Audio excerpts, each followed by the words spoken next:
नमस्कार, आपका बात 25 में स्वागत है।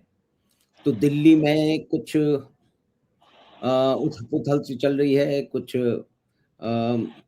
ऐसा चल रहा है जैसे आंदोलन भी कहा जा रहा है और कुछ कहते हैं कि वो आयोजित अराजकता है और इसमें ऐसा भी है कि जिनको संसद में अपनी बात कहनी चाहिए और जो भी सरकार के नियम कर रही है या कि नहीं कर रही है, उसको सही धरातल पे लाके सुझाव देने चाहिए। तो वो कारण कुछ भी हो, भारत की राजनीति में वो हो नहीं रहा है। बायपार्टिजनशिप तो है नहीं, कारण उसके बहुत से हैं और कहते हैं कि शिक्षा मंत्री का इस्तीफा हो गया है। अब कई तरह से खबर आ रही है, अभी कुछ ही तरह की बात है, लेकिन चलिए हुआ है या नहीं हुआ है, वो अलग बात है। लेकिन इस पृष्ठभूमि में, जो कि काफ़ी मिली-जुली है, उलझी हुई है एक-दूसरे में, उसको देखने-समझने के लिए हम चलते हैं जाने-माने चिंतक, पेंटर और बहुत ही जो सम्मानित पत्रकार श्री अशोक आत्रे साहब के साथ। भाई साहब प्रणाम, स्वागत है आपका बात 25। नमस्कार, बात पच्चीसी के सभी दोस्तों को, मित्रों को मेरा नमस्कार और राम राम। जी, राम-राम आगे भाई बढ़। साहब, तो समझाएँ भाई साहब दिल्ली में क्या हो रहा है? बात पार्लियामेंट आप में क्या देखिए, आपने बात शुरू कर दी है और गेंद आपने मेरे पाले में डाल दी है। अब तो हाँ, तो मुझे आपसे ही समझना पड़ेगा ना भाई साहब। करते हैं, टेकअप करते हैं। अब सवाल यही उठता है कि दो शब्द बड़े सामने स्पष्ट हैं जो एक दूसरे से जुड़े हुए भी हैं, हाँ, डिस्कनेक्टेड भी हैं। एक हुँ, शब्द है संसद और दूसरा शब्द है सड़क। हाँ, सड़क। उसके बीच में एक कोई शब्द आना चाहिए। संसद डैश सड़क हो या संसद के बीच में कोई शब्द, सड़क के बीच में कोई शब्द आना चाहिए। तो मेरे ख्याल में एक अपने जमाने 67 का जो दौर था, 65 के बाद की जो कविता का जो दौर था, उसके जी, सबसे प्रमुख आंदोलनकारी जो पोइट थे, हुँ, उसमें प्रमुख पोइट्री में धूमिल भी एक कवि थे जी, और सुदामा धूमिल नाम के व्यक्ति थे जो बनारस को बिलोंग करते थे। ही वाज ए पहलवान type of person, but socialist, committed, socialism से रिलेटेड थे, लोहियावादी थे। और वो दौर जी, लगभग सभी पूरे लिटरेचर में भी लोहियावादी दौर चल रहा था। तो उस जी, समय सबसे पहली पोइट्री की जो किताब प्रकाशित हुई जिसने सारे आंदोलन को, सारे साहित्यिक आंदोलन को मोड़ दिया, हुँ, उस पोइट्री किताब का नाम था संसद से सड़क तक। वाह! क्या बात है। पोइट्री का इनाम संसद से सड़क था जो सुदामा पांडे ने लिखी थी और ये 60s के दौर की पोइट्री था। उस दौर में लगभग सभी कवि, सभी कहानीकार, सभी आलोचक, सभी प्रकार का क्रिटिसिज्म एक हुँ, तरह से मिला जुला विद्रोह, मिला जुला अपोजिशन।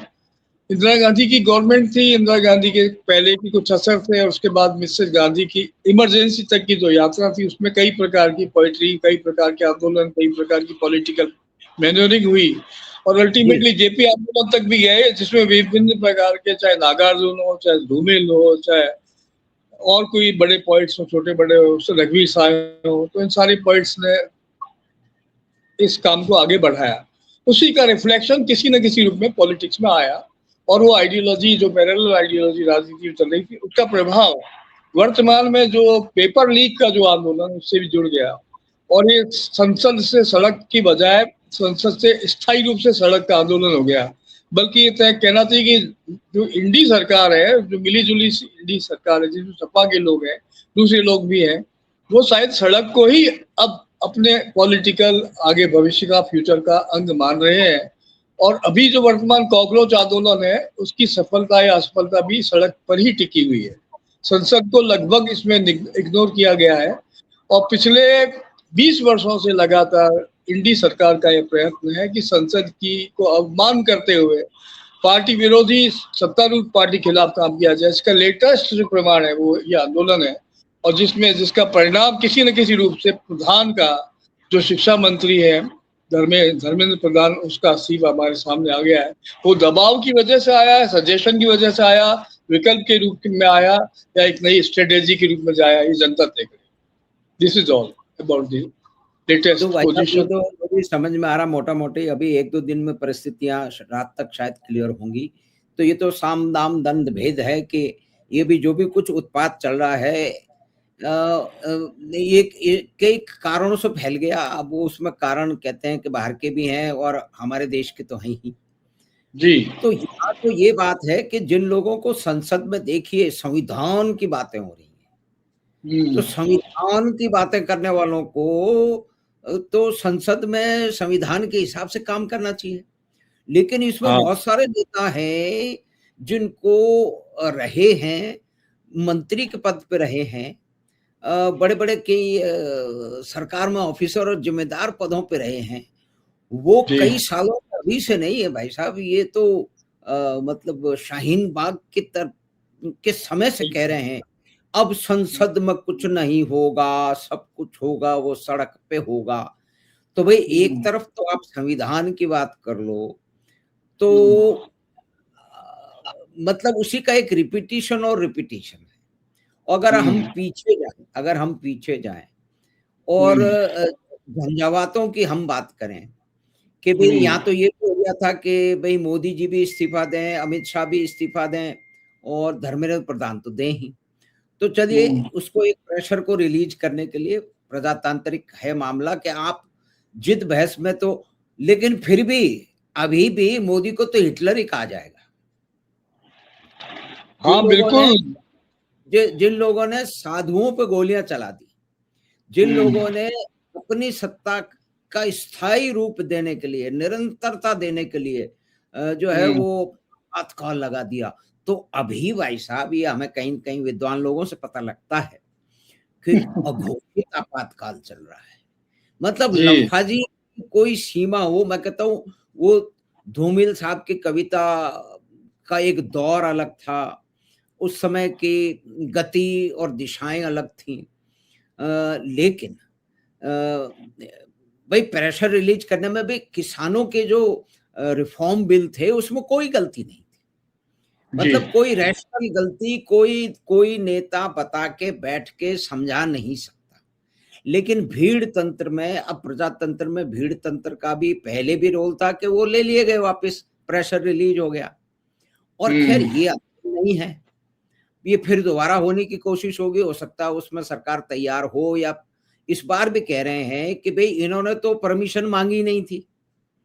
वो हाँ, नहीं दीपिके तो आया है, जो दीपिके जो अमेरिका में करके बेगार घूम रहा था और तिलचट्टा आंदोलन में ये है कि युवाओं को कहा गया, ये एक सबसे बड़ी भ्रांति है, आप उसको और क्लियर कर पाएँगे कि जो चीफ जस्टिस ने कुछ विशिष्ट और धूर्त किस्म के जो वकील हैं, जो कि कई तरह के प्रपंच करते रहते हैं, उन पे ये टिप्पणी की थी।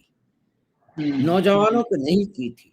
लेकिन ठीक है, सोशल मीडिया के ज़माने में एक तिलचट्टा पार्टी बना दी गई। जनता का नाम उसके साथ जोड़ दिया गया। भई कोई दूसरी पार्टी तो और फिर दीपिके का जो बैकग्राउंड है, वो तो क्लियर है ना कि उसको कहाँ से सहायता मिल रही है।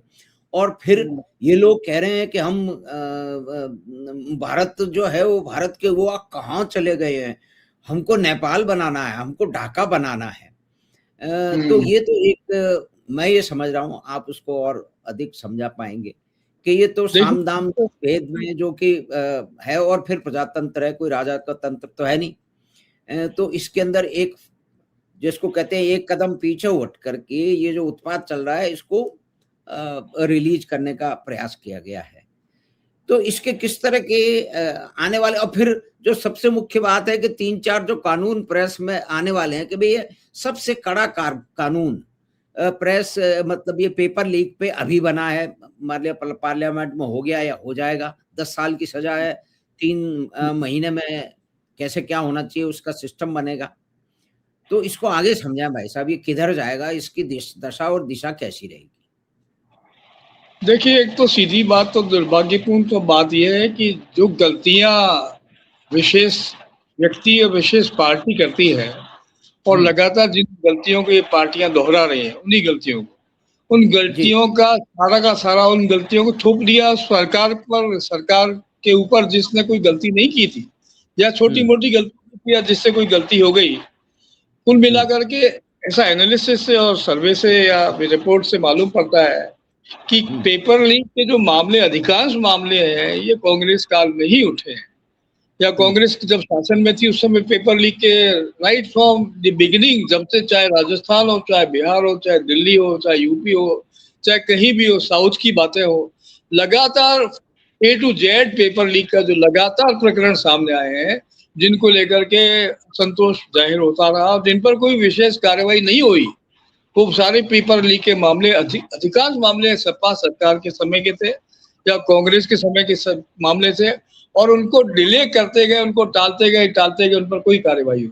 अनफॉर्चुनेटली प्रेजेंट गवर्नमेंट जब आई, उन्होंने जब सोशल सारी सिस्टम देखा, एजुकेशन पॉलिसी जब बदली और धर्मेंद्र प्रधान को जब मुख्य शिक्षा मंत्री बनाया गया, तो ये पेपर लीक का मामला जितना नहीं है, जितना शिक्षा की जो नीति बनाने की जो बात है उससे जुड़ा हुआ मामला हो गया।